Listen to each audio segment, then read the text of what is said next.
Hello बच्चों, हम 9th class के मैथ्स का चैप्टर 11.1 का क्वेश्चन नंबर 2 करेंगे, रचनाएं। इसका क्वेश्चन नंबर 2 है, एक दी हुई किरण के प्रारंभिक बिंदु पर 45 डिग्री के कोण की रचना कीजिए और कारण सहित रचना की पुष्टि कीजिए।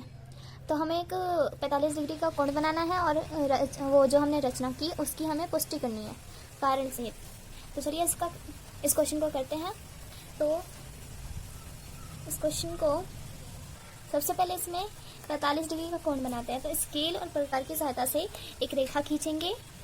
कितने भी सेंटीमीटर की रेखा खींच सकते हैं, तो मैं यहाँ पर 7 सेंटीमीटर की रेखा खींच लेती हूँ। 7 सेंटीमीटर की रेखा खींचने के बाद हमें छोटा सा यहाँ पे ये मान लेते हैं, ये ए और ये है एफ। ए और एफ, ये बिंदु ए और ये बिंदु एफ। अब हमें बिंदु ए पर प्रकार को रख के हमें छोटा सा गोला बनाना है। तो यहाँ पे छोटा सा गोला बनाएंगे।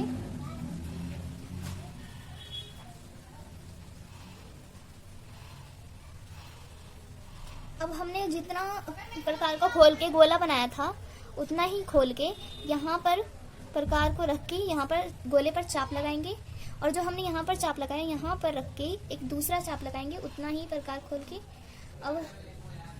अब हमें ये जो चाप हम दोनों लगाए थे, दो चाप, दोनों चापों पर रख के पहले एक चाप पर रख के एक चाप लगाएंगे ऊपर, और एक चाप को रख के एक ऊपर चाप लगाएंगे। पहले हम बनाएंगे 90 डिग्री का, फिर उसका आधा बनेगा 45 डिग्री। तो 90 डिग्री का, तो इसे हम डॉटेड में बनाएंगे। ये 90 डिग्री का बनेगा। तो सबसे पहले इसे बना लेते हैं।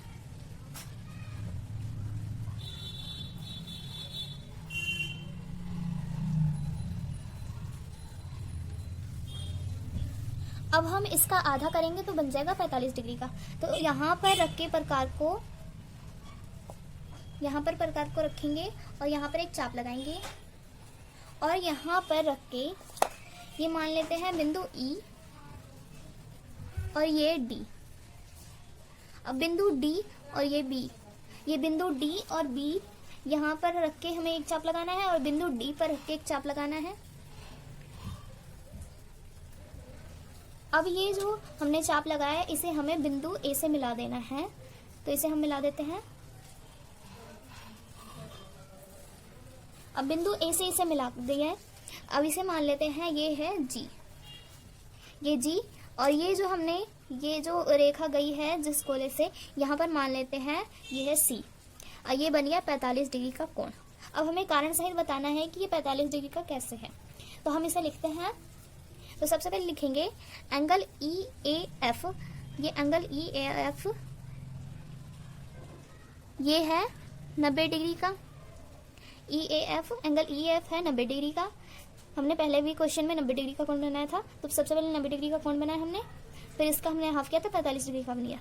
तो एंगल ई ए एफ हो गया 90 डिग्री का, और एंगल डी ए एफ हो जाएगा, एंगल डी ए एफ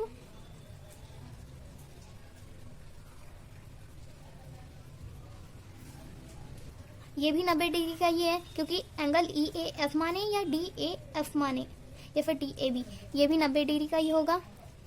तो एंगल ए बी सी, हमें ए बी सी का बताना है। तो एंगल ए बी सी बराबर में ये हाफ होगा किसका, एंगल डी ए बी का या फिर ई ए एफ का। तो ई एफ मान लेते हैं 1/2 एंगल ई ए एफ। ये ए बी सी आधा किसका है, ई एफ का। तो एंगल ए बी सी बराबर में 1/2 एंगल ई एफ का मान कितना है 90 डिग्री। तो गुणा में 90 डिग्री, देखो दो, यहाँ पे 45 आ जाएगा। तो एंगल ए बी सी बराबर में 45 डिग्री। तो ये हमारा सिद्ध हो गया कि ये 45 डिग्री का है। तो यहाँ पे लिख देते हैं इति सिद्धम। बस इसमें हमें ये दिखाना था कि ये हाफ कैसे है, ये 45 डिग्री का कैसे है। तो इसमें डी ए या फिर ई ए एफ है 90 डिग्री का। तो हम जब इसका आधा करेंगे डी ए एफ का, तो ए बी सी निकल जाएगा 45 डिग्री का। तो ये हो जाएगा 45 डिग्री का। ये क्वेश्चन हो गया हमारा कंप्लीट।